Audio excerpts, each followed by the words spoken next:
queridos, o nosso texto nessa noite está em Mateus capítulo 6 e nós vamos ler a partir do versículo 9.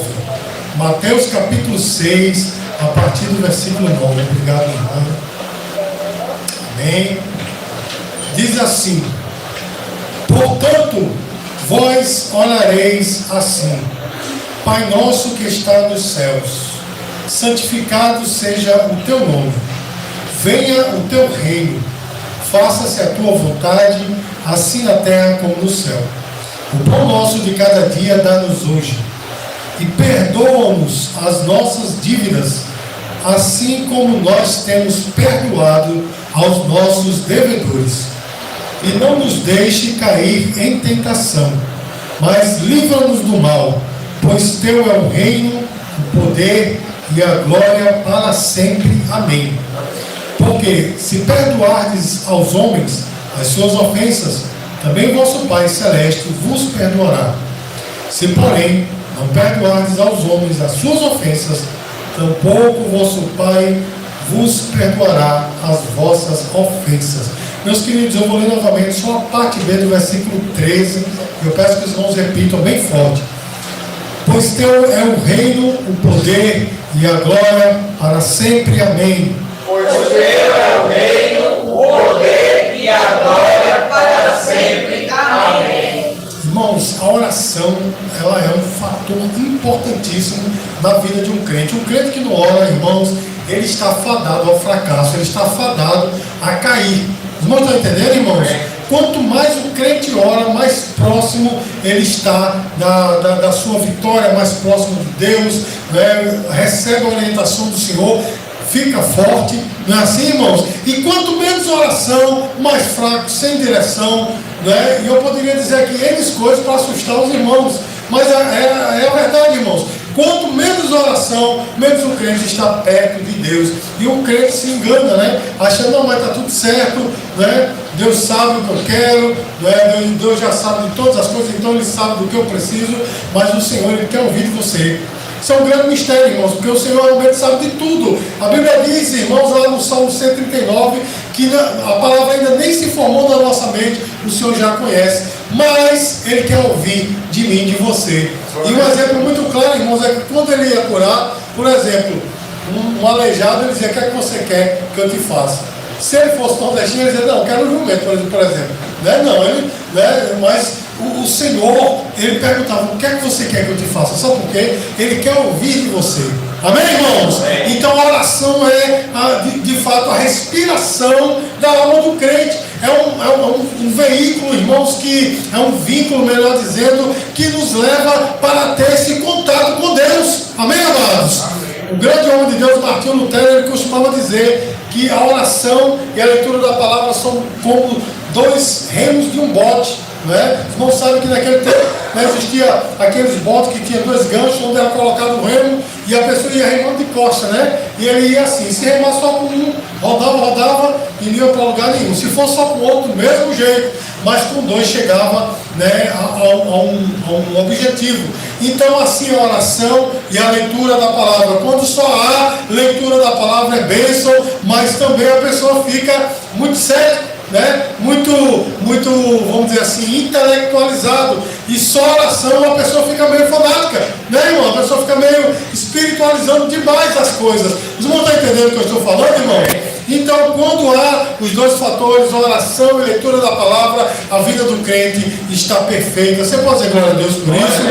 Irmãos, agora, como é que se deve orar? Qual é a forma de orar? Como é que se ora? Irmãos, as formas de orar, elas são diversas. Eu não teria como dizer para você qual é a forma correta de orar, porque nós encontramos na Bíblia pessoas que oraram deitadas, pessoas que oraram em pé, andando no caminho, de joelhos, que é a tradição, né, cristã, fala de orarmos realmente de joelhos. Não é assim, queridos? Então as formas, elas variam bastante. Irmãos, mas existe um fator que não pode mudar nunca. Sabe o que é? O conteúdo da oração. Esse não pode mudar. Esse não pode variar. Os irmãos estão entendendo, irmãos? Amém. Os irmãos estão entendendo, irmão? Amém.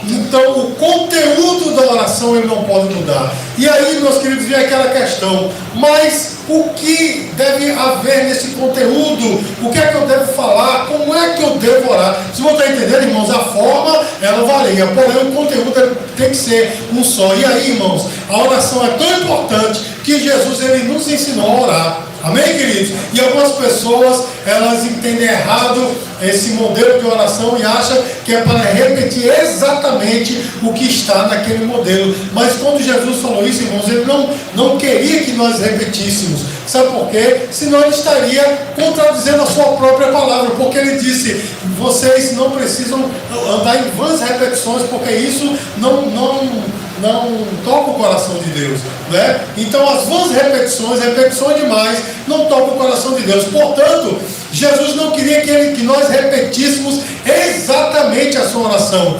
Porém, irmãos, ele nos deu um modelo. Amém, queridos? Ele nos oferece uma fórmula, não uma fórmula, mas um modelo. Ele nos deu um esqueleto, né, que é uma estrutura das orações, das nossas orações. Amém, irmãos?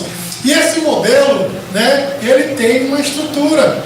E essa estrutura, irmãos, ela tem pelo menos 7 aspectos diferentes. Amém? Eu posso sentir aqui a frustração de Ingrid, né, dos 7 pontos que eu falei antes do culto, né, mas é verdade. Né? Esse modelo de oração ele tem 7 aspectos, amém, queridos? Os 3 primeiros aspectos são dedicados ao Senhor, amém, amados? Amém. Seu nome, seu reino, sua vontade, e os 4 aspectos seguintes fazem relação às nossas necessidades, irmãos. E esse modelo de oração nos ensina a ter foco em Deus. Deixa eu perguntar a você quer ter foco em Deus, meu irmão? Você quer orar eficazmente? Então, essa mensagem dessa noite é para você, é para mim. Eu preciso aprender a orar. E, irmãos, a oração, como eu disse, é tão importante que o Senhor ele nos ensinou a orar. E é sobre isso, irmãos, que nós vamos falar nessa noite, porque Deus, o Senhor Jesus, ele nos deu, né, um modelo de oração para nós termos foco em Deus, tanto quanto, né, que nós possamos reconhecer as nossas necessidades diante dele. Nós vamos explorar isso nessa noite, irmãos. Versículo 9 desse mesmo texto, a parte A, Jesus começa orando assim: portanto, vós orareis assim, como? Pai nosso que estás no céu. Pai nosso que estás no céu. Irmãos, essa primeira frase é esclarecedora e profunda num nível assim abissal. Amém, irmãos? Por quê? Justamente, irmãos, porque o Senhor Jesus nos ensina a chamar Deus de Pai. E nos seus dias, irmãos, isso era inconcebível. Ninguém chamava Deus de Pai. Os judeus, irmãos, como o nome de Deus era aquele tetragrama, né? YHWH, né? Eles sabiam qual era o nome de Deus, mas eles tinham um temor tão grande que acabaram retirando, né, esse nome e colocando a palavra Adonai, que quer dizer Senhor. Então ele chamava Deus de Senhor, Pai de Senhor. Mas Jesus chegou, né, chamando o Pai de Pai. E ele disse: vocês quando orarem, orem também Pai Nosso que está no céu. Ou seja, vocês têm que entender que vocês têm acesso a Deus. Irmãos, a primeira coisa que o Senhor nos ensina é que nós temos acesso direto ao Pai. Não é necessário, mas nós temos medo de Deus. Deus não quer que nós tenhamos medo. Deus quer que nós tenhamos temor. Isso tem uma diferença, é um respeito para com Ele. Você está entendendo, irmão? Mas medo não, porque Ele é um Pai presente. Ele é alguém acessível. A divindade, o Senhor Todo-Poderoso, Ele decidiu ser acessível a mim e a você. É por isso que quando Jesus morreu, o véu se rasgou, meu irmão. Não há mais separação. Ele é acessível. E agora nós podemos chamar Deus de Pai. Aleluia. Irmãos, o apóstolo Paulo, lá em Gálatas 4:9, olha que coisa tremenda, ele diz assim: e porque vós sois filhos, enviou Deus ao nosso coração o Espírito do seu Filho, que clama. Eu não entregou não. Foi, né? Então diga assim: Abba, Pai. Abba, Pai. Abba, Pai. Você sabe o que quer dizer isso? Paizinho querido. Olha só, irmãos, o apóstolo Paulo, ele chega aí mais adiante, né? Ele diz: nós podemos chamar, se fosse aqui no Nordeste, Deus de Paiinho. Olha só, uma intimidade, com respeito, mas uma intimidade, meu irmão. Você não precisa ter o conceito de que Deus é distante. Tem que haver, né, intermediários para chegar nele. Um pastor, né, que diga: faça uma campanha, deixe seu tudo para poder entrar em contato com Deus. Não, meu irmão, é você com ele e ele com você. Agora não há mais separação. Diga glória a Deus, irmão. Parece que essa verdade hoje não abala mais os crentes, mas eu vou dizer uma coisa, meu irmão: aquele que sabe o que é estar afastado do Senhor, sabe da preciosidade que é ter esse contato íntimo, de poder chamar o nosso Deus de Pai. Amém, queridos? Só quem já teve a oportunidade de orar e não ter palavras, e apenas dizer: meu Pai, Paizinho querido, e sem ter palavras, é tanto problema, é tanta coisa que você não sabe nem explicar, e só chamar meu Pai. Irmãos, que coisa tremenda. Irmãos, ele não é um ser distante, ele é um ser disponível. Diga glória a Deus, irmãos. Em Cristo nós temos acesso ao Pai, e ele continua dizendo, né? Pai nosso, olha só, irmão, se ele está no céu, isso quer dizer que ele é o quê? Diga assim: transcendente. Ele é maior do que nós, ele é superior a nós, né? Nós somos físicos, nós somos humanos, terreno. O nosso Pai está no céu, e com isso Jesus está dizendo: ele é acessível, porém ele não é igual a nós, né? A ele sim, né? Porque ele e o Pai é um só, né? Mas a nós ele não é igual a nós humanos. Ele é diferente, ele é todo poderoso, ele é sublime. Então, irmãos, quando nós buscamos a Deus, nós não buscamos como buscamos um amigo, assim, no sentido de que é um cara que tem problema, dificuldade igual a nós. Não, meu irmão, porque as coisas que nos incomodam não incomodam a Deus. Deixa eu dizer uma coisa para você, meu irmão: aquilo que te assusta não chega nem perto de assustar a Deus. Nada pega Deus de surpresa. Eu vou dizer de novo: nada pega Deus de surpresa, porque ele é o Pai que está no céu. Irmãos, Isaías 66, versículo 1, a palavra do Senhor diz assim: assim diz o Senhor: o céu, olha só, irmãos, é o meu trono, e a terra o estrado dos meus pés. Que casa me edificareis vós? E qual é o lugar do meu repouso? Deus, ele diz: olha, eu sou sublime, eu sou poderoso, não há outro igual a mim. Vocês não estão entendendo, irmãos? E por causa disso, irmãos, nós temos acesso a esse Deus. Ele tem autoridade para cuidar da tua vida. Amém, irmãos? Amém. Você já imaginou você pegar um ônibus e quando você olha, o motorista é uma criança de 8 anos de idade, né? Está com a língua de fora ali pegando o volante. Você pegaria esse ônibus? Não, meu irmão. Você não pegaria um ônibus nem que soubesse que o motorista está com a carta de motorista vencida. Não é. Mas o nosso Deus, você está entendendo o que eu estou, o paralelo que eu estou tentando fazer? O nosso Deus, ele está totalmente habilitado para tomar conta da tua vida, para ser o teu Deus, o teu Senhor. Ele está nos céus, amém, irmãos? Nós temos acesso a esse ser exaltado, porém nós podemos chamá-lo de Pai. Irmãos, e seguindo aqui, versículo 9, a parte B, ele diz assim: Pai nosso que está no céu, santificado seja o vosso nome. Santificado seja o teu nome. Irmãos, a oração, ela é muito mais do que pedir. Eu vou dizer uma coisa, irmãos: quando nós iniciamos a oração, nós temos que iniciá-la com louvor, com adoração. Amém, queridos? Você está entendendo o caminho que Jesus está nos ensinando? Santificado seja o teu nome. Irmãos, nós temos que entrar na sua presença com louvor. Você está entendendo, irmão? Não é só chegar a Deus: eu quero. Olha dos crentes olha assim: Senhor, eu quero. Não é logo assim, irmãos? Mas aqui o Senhor diz: ei, peraí, vai com calma. Louve a Deus, porque Ele é o teu Pai que está no céu. Amém, queridos? O Salmo 100, versículo 4 diz assim: entrai por suas portas com ação de graças, nos seus átrios com hinos de louvor, render-lhe graças e bendizer o nome. Irmãos, nós temos que louvar ao Senhor na nossa adoração, na nossa oração. Amém? Pastor, e o que é louvor? Meus queridos, se você quiser saber realmente o que é louvor, compre o meu livro, né? Adoração e Arte. Eu tenho, a metade do livro é só falando sobre o louvor, né? Louvor e adoração, fazendo um merchandising. Mas eu vou explicar para você, irmão: louvor, ele é um elogio. Amém, queridos?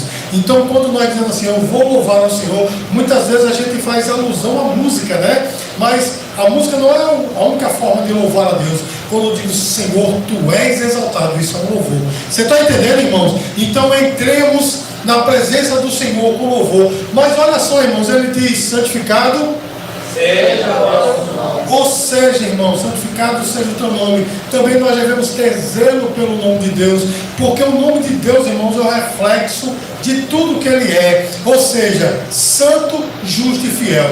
Irmãos, aquele tetragrama que eu falei no início, né? YHWH, que nós costumamos dizer que quer dizer Jeová, né? Pode ser Iavé e pode ser Javé, ou pode ser Jeová, mas enfim, irmãos, aquele tetragrama, ele quer dizer algo. Sabe o que ele quer dizer?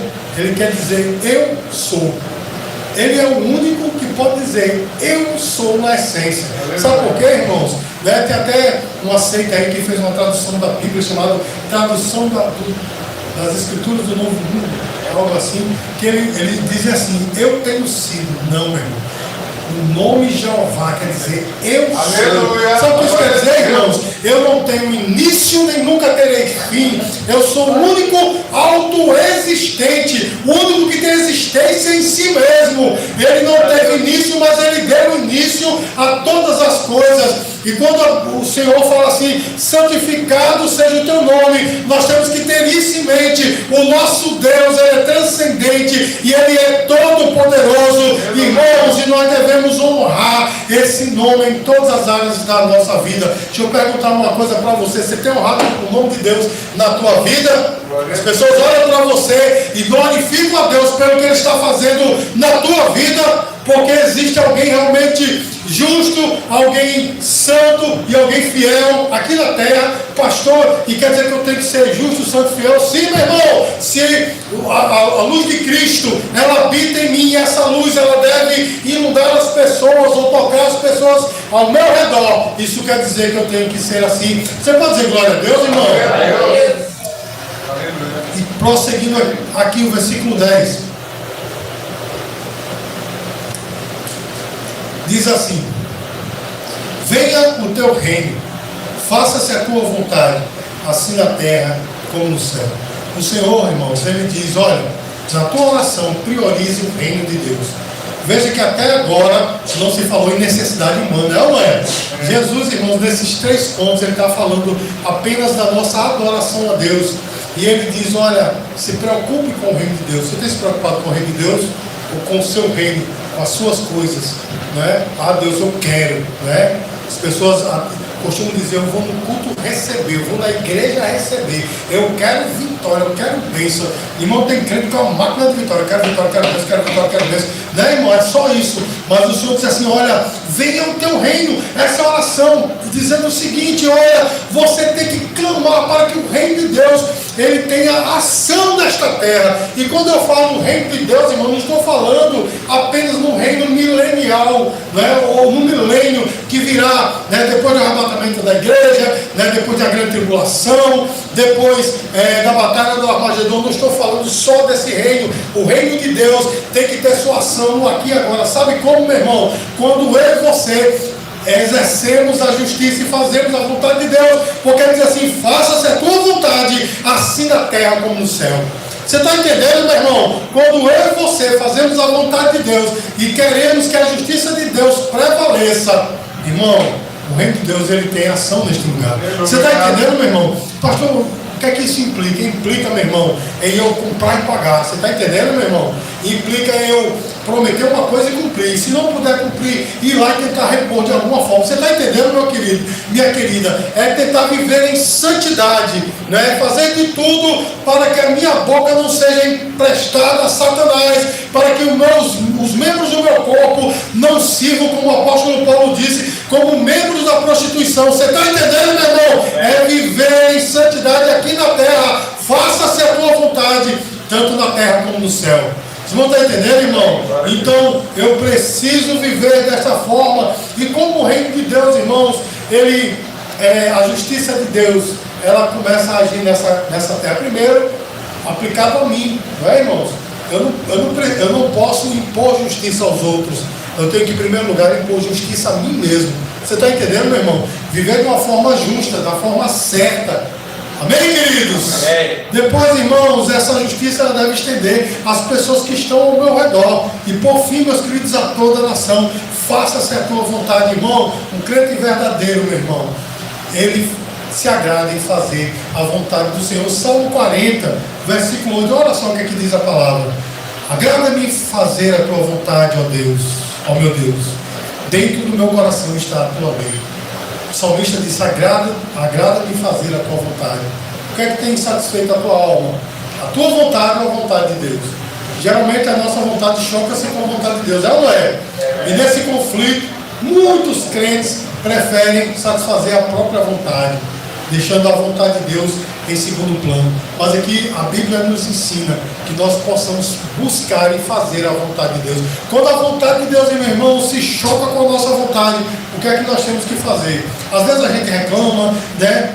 Faz beicinho e tal, mas nós temos que escolher sempre a vontade de Deus. Você pode dizer glória a Deus? Glória a Deus. E aí, meus queridos, nós vemos aqui a segunda parte da oração, que é justamente sobre as nossas necessidades. E Jesus diz, né, versículo 11, diz como, irmãos? Diz como, irmão?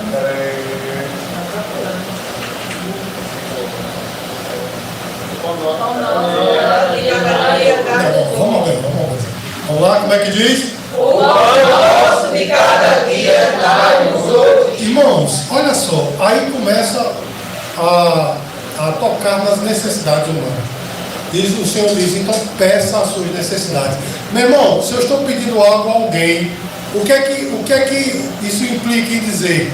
Implica dizer que eu estou pedindo a alguém maior do que eu. Não é assim, irmãos? E é um reconhecimento que o Senhor, do Senhor provém tudo. Você está entendendo? É por isso que eu peço a Ele, porque as coisas que eu tenho, meu irmão, não dependem de mim, não são provenientes de mim. As coisas que eu tenho, as coisas que chegam na minha vida, são provisão de Deus. Para mim, você pode dizer glória a Deus. E essa tem que ser, meu irmão, uma dependência diária. Não pense que as coisas que você tem pelos seus méritos. Não, meu irmão, a Bíblia diz que o homem não tem nada se do céu não lhe for dado. Uma vez eu conversando com um amigo, né, que está desviado do Evangelho até hoje, ele está até em outra religião agora que eu sou, mas espero que ele esteja ouvindo, ele não vai ficar com muita raiva de mim. Irmãos, eu conversando com ele, ele subiu um certo carro, né, e um negócio militar aí e tal, aí subiu um carro. E eu disse, meu irmão, glória a Deus, talvez Sulomita, encontramos com ele lá no centro da cidade, glória a Deus, meu irmão. Aí ele disse, não, glória a Deus, não, eu estudei, eu batalhei, e eu fiz o concurso, passei, e esse aqui, né? Eu agora sou tal coisa. E eu disse, peraí, aliás, foi até tu que disse, não é quem te deu força para tu chegar a isso aí tudo. Primeiro, quem te deu vida, quem foi que te deu insumo, inteligência, né? Levou você até esse ponto. Ele ficou calado, irmãos. Até depois teve um incidente com ele, que ele apareceu na TV sendo carregado por outros, né? O cara tão autossuficiente e saiu sendo carregado porque não conseguiu cumprir aquilo. Eu acho que ele está assistindo, ele deve estar muito feliz da vida porque eu estou falando. Mas, meu irmão, o homem não pode bater no peito e dizer eu sou e eu posso. O único que é Deus. Amém, irmãos? É por isso, meus queridos, que a nossa dependência deve ser diária. Amém, amados? O pão nosso de cada dia dá-nos hoje. Irmãos, olha só. Mateus capítulo 6, versículo 34, diz assim, portanto, não vos inquieteis com o dia de amanhã, pois o amanhã terá os seus cuidados, basta ao dia o seu mal. Porque o Senhor diz assim, o pão nosso de cada dia dá hoje. Então, o pão nosso de cada dia nos dá hoje. Ou seja, a preocupação para hoje. Isso, meu irmão, está dizendo o seguinte, o Senhor está dizendo para nós, você não precisa se preocupar com o seu futuro, se preocupe com hoje, o amanhã está nas mãos de Deus. Eu gosto muito daquele texto lá de Colossenses, capítulo 3, versículo 3, todas as vezes que eu falo do futuro, eu sempre falo nisso, diz assim, porque morrestes e a vossa vida está oculta com Cristo em Deus, a tua vida está na mão do Senhor, meu irmão. O teu futuro é dele, só ele sabe qual vai ser o teu futuro, mas uma coisa eu sei, vai ser o melhor para você, porque o Senhor só te conduz Jesus, as águas tranquilas e pastos verdejantes. Ele só tem pensamentos bons a teu respeito. Então, irmãos, é um pedido diário, uma dependência diária. O pão nosso em cada dia nos dai hoje. Confia que o teu hoje está nas mãos do Senhor, mas o teu amanhã também. Então você não precisa se preocupar. E é uma promessa de provisão, meu irmão. O Senhor, Ele satisfará todas as nossas necessidades. Você está entendendo, irmão? Glória a Deus. Essa palavra está chegando aí no teu coração, porque essa palavra, meu irmão, ela não é a palavra de Ricardo Castro, não. É a palavra do Senhor Deus Todo-Poderoso. Amém, queridos? Essa é uma promessa de provisão. Filipenses capítulo 4, versículo 19, diz assim: o meu Deus, segundo a sua riqueza em glória, há de suprir em Cristo Jesus cada uma das vossas necessidades. Você entendeu o versículo, irmão? Meu Deus, segundo as suas riquezas, vai suprir as suas necessidades. Glória a Deus. Irmãos, a gente tem necessidades que a gente não gosta nem de falar para o outro. São necessidades que não são, às vezes, nem físicas, são outras necessidades, mas aqui engloba todas elas, todas as nossas necessidades são supridas por Cristo. E há necessidades físicas que ultrapassam o nosso controle, foge do nosso controle. Entrega ao Senhor, meu irmão, porque Ele vai suprir. Você pode dizer glória a Deus? Mas aí, meus queridos, nós chegamos no quinto ponto desta oração. Amém, amados? E é um ponto dificílimo para muitas pessoas, que é o pedido pelo perdão. Mateus capítulo 6, versículo 12, diz assim: perdoa-nos as nossas dívidas, assim como nós temos perdoado os nossos devedores. Irmãos, o perdão é uma das maiores necessidades humanas. Reconhecer que nós somos pecadores, falhos e fracos, é algo tremendo, meus queridos, para a nossa cura, a cura do nosso ego. Você está entendendo, irmãos? Quando nós realmente reconhecemos que precisamos do Senhor. Você precisa do Senhor? Cutuca seu irmão assim, vê se ela acorda. Se você precisa do Senhor, vixe, misericórdia. Vamos lá, com mais gente, fica assim. Você precisa do Senhor? Então, meus queridos, é por isso, irmãos, é por isso, meus amados, que nós temos que orar como o Senhor falou, pedindo perdão, porque nós estamos reconhecendo a nossa pecaminosidade diante de Deus. Irmãos, nós temos a necessidade de perdão, porque todos nós pecamos e precisamos, nós carecemos do perdão de Deus. 1 João capítulo 1, versículo 9 diz assim: se confessarmos os nossos pecados, Ele é fiel e justo para nos perdoar os pecados e nos purificar de toda injustiça. Então, meu irmão, se nós reconhecemos que somos pecadores e entregamos a nossa limitação ao Senhor, saiba de uma coisa, meu irmão, Ele é fiel e justo para perdoar o teu pecado, e o sangue de Jesus, o sangue purificador, te purificará de todo pecado. Amém, irmãos? Mas eu quero que você observe uma coisa. Muitas pessoas repetem essa oração e não percebem essa frase, não percebem realmente o modelo que Jesus nos deu. Perdoa as minhas dívidas, assim como perdoa a minha dívida, assim como eu tenho perdoado os outros, Aí eu pergunto: você tem perdoado? Porque se você faz essa oração e não tem perdoado, você está dizendo assim: Senhor, seja impiedoso comigo, assim como eu sou com os outros. Você está entendendo, irmão? Quantas pessoas oram pedindo esse pesar de mão de Deus, sobre a sua vida? Me perdoe assim como eu perdoo os outros. E tem pessoas, irmãos, que oram constantemente isso e não sabem perdoar. Mas, irmãos, dar perdão é algo tão importante quanto receber perdão. Você está entendendo, meu irmão? Porque no cristianismo não é só eu ser perdoado por Deus. Não é só eu ser perdoado por Deus, mas eu conceder perdão também. E tem pessoas, meu irmão, que morrem, 50, 60 anos no Evangelho, mas não perdoa. Coração duro, terra seca. Não é assim, meu irmão? E se agarra nisso, e muitos deles se gloriam disso: eu sou assim mesmo, perdão não. Mexeu comigo, já era. Não é desse jeito, meu irmão. Que cristianismo é esse? Porque o Senhor, olha só, os versículos 14 e 15, o que é que diz aqui? Versículos 14 e 15 diz assim: porque se perdoardes aos homens as suas ofensas, também vosso Pai Celeste vos perdoará. Se, porém, não perdoardes aos homens as suas ofensas, tampouco vosso Pai vos perdoará as suas ofensas. Então, irmãos, é receber perdão de Deus e perdoar. Amém, amados? isso aqui merecia um tratamento um pouco melhor, mas por causa do tempo, eu vou encerrar por aqui essa parte, amém, irmãos? Mas sabe de uma coisa, você quer ser perdoado por Deus, se quer ser tratado por Deus, perdoe, libere perdão, você sai no lucro, amém, queridos? Você sai no lucro. E aí, irmãos, vem o pedido de proteção, versículo 13, a parte A diz assim: e não nos deixe cair em tentação, mas livra-nos do mal. Irmãos, a versão das nossas Bíblias, né, revista e corrigida, tem assim: não nos induzas à tentação.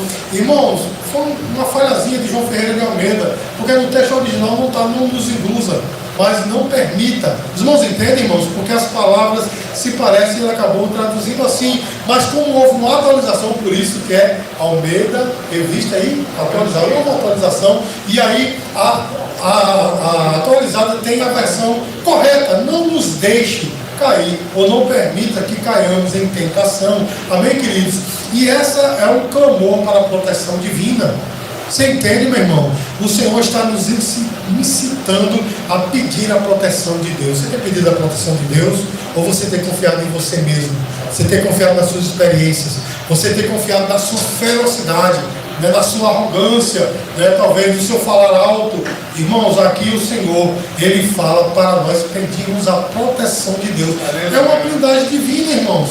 É uma blindagem de Deus. E a Bíblia tem um exemplo claríssimo de Deus fazendo isso, blindando alguém, né? Em certo momento Deus tirou essa blindagem para provar este homem, mas até então ele era blindado. Jó capítulo 1, versículos 9 e 10, olha só o que diz a palavra. Então Satanás respondeu ao Senhor: porventura Jó debalde teme a Deus? Acaso não o cercaste com uma cega, ou seja, uma cerca, a ele, a sua casa e a tudo quanto tem? A obra de suas mãos abençoastes, e os seus bens se multiplicaram na terra. Os irmãos entenderam aí que foi o que Satanás disse para Deus? Ele disse: olha, claro que ele te adora facilmente, porque tudo que ele tem, tanto ele como sua família e sua propriedade, tem uma cerca. E aí tem algumas pessoas que fazem até uma conjectura, uma cerca de fogo, né, ao redor, totalmente blindado. Você está entendendo, meu irmão, que é isso que o Senhor, Ele nos incitou a pedir? Ou seja, a blindagem de Deus, estamos protegidos pelo Senhor. Amém, orados? Tem pessoas por aí, irmãos crentes, que passam a sua vida miserável, com medo de Satanás, qualquer coisa. Hoje mesmo aqui brincando, que diabo é isso, né? Se fosse perto de alguns medos, misericórdia, o sangue de Cristo, Jesus, chama ele vem, né? Por essa velha de 71 que agora chega, né? Aí tem algumas pessoas que são assim, um medo, ai meu Deus, falar a palavra, e a palavra miserável está na Bíblia, né? Não aquele palavrão que se diz por aí, mas a palavra miserável está na Bíblia. O cara diz miserável, ai misericórdia, sangue de Cristo, ai meu Deus. Irmão, pessoas que vivem subjugadas ao medo, não é, irmão? Vê um trabalho de macumba aí, vai lá para o outro lado. Meu irmão, a gente tem que ter respeito por causa da fé do outro. Não é nem o que foi feito ali, mas pela fé da pessoa para não ser afrontado. Mas aquilo ali não significa nada para você, não significa nada para mim. A pessoa, meu irmão, pode pegar o meu nome, colocar na boca do porco do sapo, amarrar, costurar, o sapinho vai sentir, né? Ira de mim porque costuraram a boca dele por minha causa, mas não acontece nada comigo não, meu irmão. Sabe por quê? A minha vida está guardada nas mãos do Senhor. A minha vida está guardada nas mãos do Senhor. É essa blindagem, meus queridos, que nós temos que ter e pedir ao Senhor força para passar pela provação, porque junto com a provação Deus sempre traz o escape. Olha só o que diz a palavra, irmãos. 1 Coríntios capítulo 10, versículo 13. Não vos sobreveio tentação que não fosse humana, mas Deus é fiel e não permitirá que sejais tentados além da vossa força. Pelo contrário, juntamente com a tentação, vos proverá livramento, de sorte que possais suportar. Uma vez, uma senhora, ela já está na glória, estava desesperada, estava numa cozinha assim, de uma irmã, e ela estava desesperada e bateu-me assim. O meu homem disse: pastor, por que tanta prova na minha vida? Por que estou desesperado? Eu disse: porque a senhora aguenta. Ela o quê? Ela chega para chorar, o quê? Digo: a senhora aguenta. Como assim? Eu digo: porque se a senhora está sendo provada nesse nível, é porque Deus te conhece, sabe que a senhora aguenta.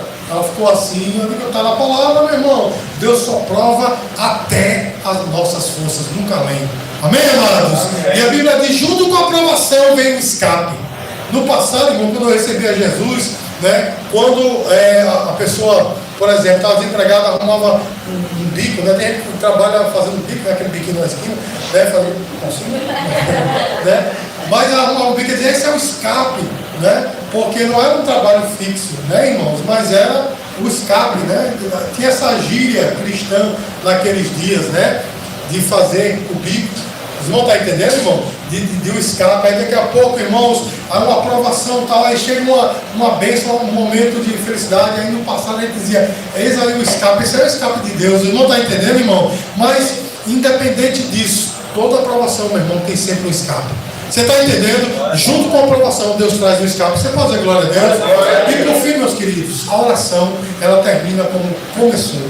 Uma doxologia. O que é uma doxologia? É um louvor intermitente, é um louvor profundo. Mateus capítulo 6, versículo 13, acompanhe comigo. Diz assim, pois teu é o reino, o poder e a glória para sempre. Amém. Irmãos, pois teu é o reino, o poder e a glória para todos sempre. Amém. Nas Bíblias católicas está suprimido esse texto.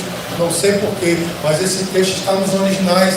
É uma doxologia. O Senhor está dizendo, termine a oração como você começou. Lembra que lá no início está santificado, seja o teu nome, um louvor a Deus. Aí o término da oração também é um louvor a Deus. Está entendendo aí o que é que Deus está dizendo para você nessa noite? Adore a Deus no começo e adore a Deus no final, porque a vitória é tua, em nome de Jesus, irmãos. É uma adoração contínua. Ou seja, irmãos, nós fizemos petições, pedimos a blindagem do Senhor sobre as nossas vidas, não é assim, meu irmão? Mas nós também louvamos a Ele, dizemos, Senhor, eu sei que o que acontecer está na tua vontade, eu sei que o que acontecer é o melhor para mim. É uma doxologia, é louvar a Deus por teu é o reino, o poder e a glória para todos sempre. Sempre que for orar, meu irmão, comece com louvor, termine com louvor. Amém, irmãos? Independente de qual seja as coisas que você pedir, não é? Ou talvez a exaltação que você dê ao Senhor, mas comece com louvor e termine com louvor. Irmão, sabe por quê? Na igreja que a gente chama de primitiva, né? Na igreja do primeiro século, existiam diversas doxologias, que eram essas frases, né, que eram ditas, e os estudiosos sempre falam a respeito disso. Eles gostavam de fazer essas frases, né, que hoje em dia se transformou no glória a Deus, aleluia, que nós damos na igreja, né. Então tinha essa doxologia. Mas deixa eu dizer uma coisa para você. Um dia, meu irmão, nós estaremos adorando a Ele face a face, e esse louvor vai ser para sempre. Abra aí Apocalipse capítulo 5, versículo 13, diz assim, e todas as criaturas que há no céu, e sobre a terra, e debaixo da terra, e sobre o mar, e tudo que neles há, estavam dizendo, aquele que está sentado no trono e ao Cordeiro, seja o louvor, e a honra, e a glória, e o domínio pelos séculos dos séculos. Irmãos, um dia nós estaremos cantando este louvor na presença dele. Então comece agora, porque tudo vai passar, meu irmão. Todos os dons vão passar, todos eles, né? Todas as nossas dádivas, todos os nossos predicados, todos eles vão passar. Os ministérios, essa palavra que eu estava querendo achar, todos eles vão passar, menos o do louvor. O louvor vai permanecer. Então comece agora, quando você orar, meu irmão, ore louvando a Deus no começo e no final. Amém, queridos? Irmãos, Jesus nos ensina, né, a fazer essa oração, né, que é um equilíbrio, né, entre o louvor e a súplica. Os irmãos viram que no início tem relação com Deus, e só no meio do fim que tem relação conosco. Né? Então, há essa dicotomia que nós temos que ter esse equilíbrio. Não é só pedir, mas é louvar também. Amém, irmãos? Nós temos que entender o equilíbrio entre a vontade de Deus e as nossas necessidades. Você está entendendo quando ele diz, né? Seja feita a tua vontade, mas também pede o pão nosso de cada dia que nos dás hoje. Então, é esse equilíbrio, não é só pedir. Você está entendendo, meu irmão? Não é só pedir, mas é também buscar a vontade de Deus. E quando nós seguimos esse modelo, nós reconhecemos em primeiro lugar a santidade de Deus. Diga assim, a santidade de Deus. A santidade de Deus. Diga assim, nos submetemos à sua vontade. Confiamos em sua provisão. No seu perdão. E na sua proteção. Irmãos, essa oração, ela não é para ser repetida, não. Ela é um modelo, amém, irmãos? Que tem uma estrutura e que nós devemos seguir a estrutura e não a oração em si. E quando assim fazemos, irmãos, essa oração vai transformar a nossa vida, amém? E sabe de uma coisa? Um homem de oração é um homem vitorioso, amém? Dê uma salva de palmas para o Senhor Jesus.